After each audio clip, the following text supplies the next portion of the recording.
السلام عليكم يا احلى اخوات في الدنيا، عاملين ايه؟ اخباركم ايه؟ النهارده باذن الله هنعمل اكلتين مع بعض حلوين جدا ومغذيين وفي نفس الوقت موفرين. اول اكله من غير لحمه ولا فراخ ولا اي حاجه خالص. هنا معانا بس بطاطس، حوالي نص كيلو بطاطس قطعتها وحطيتها في ميه وملح. وبعد كده هنشوف هنعمل ايه. حضرت شويه زيت كده واحط في الطاسه واحمر البطاطس دي في الزيت. حاجه سهله خالص. بقى هنغير بقى البطاطس المحمره والبتنجان المحمر والمسقعه والكلام ده كده. هنعمل حاجه خفيفه كده وسهله ان شاء الله، وفي نفس الوقت باذن الله موفره ومفيهاش لحوم. احمر البطاطس بتاعتي بحيث بس تاخد لون معايا كده، تبقى لونها ذهبي. وبعد كده هنشوف نعمل ايه. كمان معايا هنا بتنجانيه برضو هدخلها معاها في الاكله. ممكن تعمل بطاطس لوحدها، ممكن تعمل بالبتنجان، وممكن تتعمل بالاتنين مع بعض.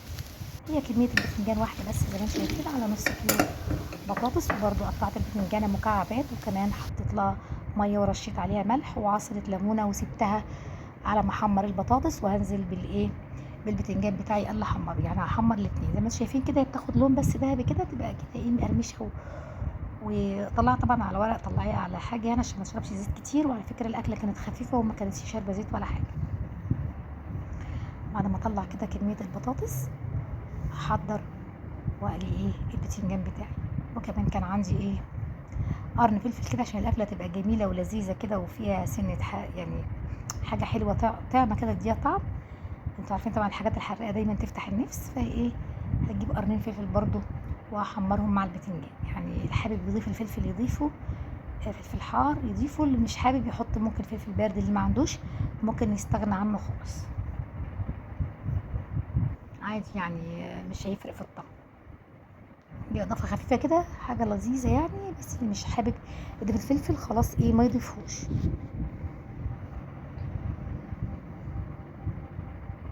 دي برضو كمية من البتنجان. وبعد كده هكمل الكمية التانية زي ما قلت لكم. حطيت قرنين فلفل وقطعتهم برضو قطع كده كبيرة عشان يبقوا ايه متوازيين مع البطاطس والبتنجان عادي خالص. ولو كان عندي برضو ايه يعني خضار تاني كنت ايه قطعته ايه وظبطت الدنيا برضو عشان تبقى الصينية مشكلة. بس كده رصيتهم في الصينية البتنجان والفلفل والبطاطس، وكمان رشيت عليهم فلفل اسود وكمون. كان عندي ايه هنا بقى، كان عندي حوالي كده 3 4 معالق من صلصه المكرونه كنت عاملاها امبارح، كنت حاطاها في التلاجة. صلصه المكرونه اللي هي بالثوم. فقلت كده اعمل ايه اكله كده ظريفه تنفع في العشاء، خفيفه وحاجه اقتصاديه برضو ايه. وما اشتريتش طماطم، يعني كان موجود عندي في البيت الصلصه. تمام كده. رحت بقى ايه حاططها على الوش. حابه تحطيها في الفرن تاخد وش كده زي بعضه. حابه لو عندك جبنه تضيفي برضه تدي طعم جميل. ممكن لو بيضتين تضربيهم وتحطيهم في وسطهم وتدخليهم في الفرن برضه تبقى ظريفه جدا. ولكن انا ايه زي ما قلت لكم هي اقتصاديه على الاخر. فانا ايه اكتفيت باني احط الصلصه دي بس كده 10 دقايق كده ولا 5 دقايق على عين البوتاجاز او في الفرن. وهتبقى اكله ظريفه ولذيذه وجميله جدا جنب عيش، مع عيش بقى مع مكرونه. وخلصت كده ايه اول اكله. تاني اكله هنا معانا فاكرين الكوسه بتاعت زمان دي، حبيت اعملها برضو ايه لولادي. هنا بصلتين كبار كده في معلقه سمنه وشوحتهم على النار، وحطيت فلفل اسود وكمان فصين حبهان.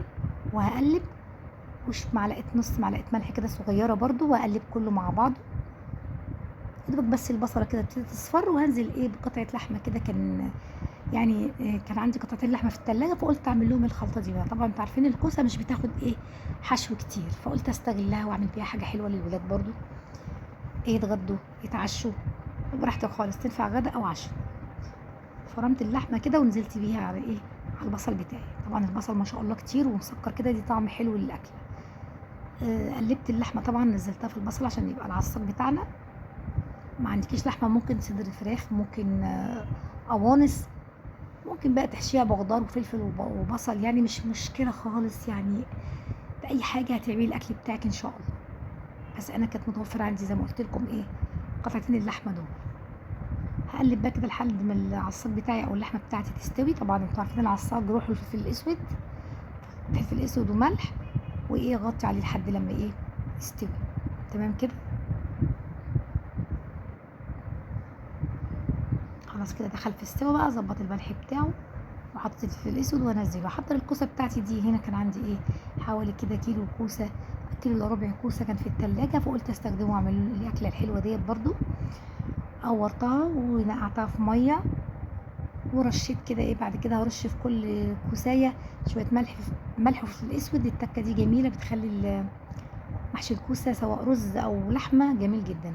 هنا عصقت اللحمه، وهنا بقى ايه اللي حطيته دوت. طبعا انتوا عارفين الكوسه بتحب النعناع، لازم لما تعملي الكوسه تحطي نص معلقه نعناع كده، بتدي طعم رهيب. انا حطيت كمان في العصاج ايه، معلقه نعناع. قبل ما احشي الكوسه قلت اعمل بقى ايه صلصايه كده حلوه نسقي بيها صينيه الكوسه عشان تستوي. ده هنا يا دوبك بس بصلايه صغننه خالص او ربع بصلايه في معلقه زيت تصفر معايا او تحمر، وانزل بالايه بالطماطميتين اللي انا ضرباهم في الخلاط علشان الصلصه دي هسقي بيها الكوسه وادخلها بيها الفرن. تمام، سهله جميله لذيذه، واكله بتاعت زمان كده من التراث القديم. لو فاكرين بقى امهاتنا لما كانوا بيعملوها لنا كانت بتبقى خطيره، الكوسه باللحمه المفرومه دي. بس كده اقلبها واظبط الملح بتاعي يا بنات. وكمان لو عندك شوربه تحطي يعني كبشتين شوربه، لو ما عندكيش خلاص. انا كان عندي برضه في التلاجة طلعته. انا دايما لما يكون عندي لحمه او فراخ واعمل الاكل بتاعي ويفيد شوربه بحطها في الفريزر على طول، عشان لما احب اعمل اي اكله في اي وقت وعلى غفله تبقى عندي الشوربه جاهزه. تحطيها بقى في مكعبات، تحطيها في اكياس، تحطيها في علب بلاستيك، بس في الفريزر واسحب على طول.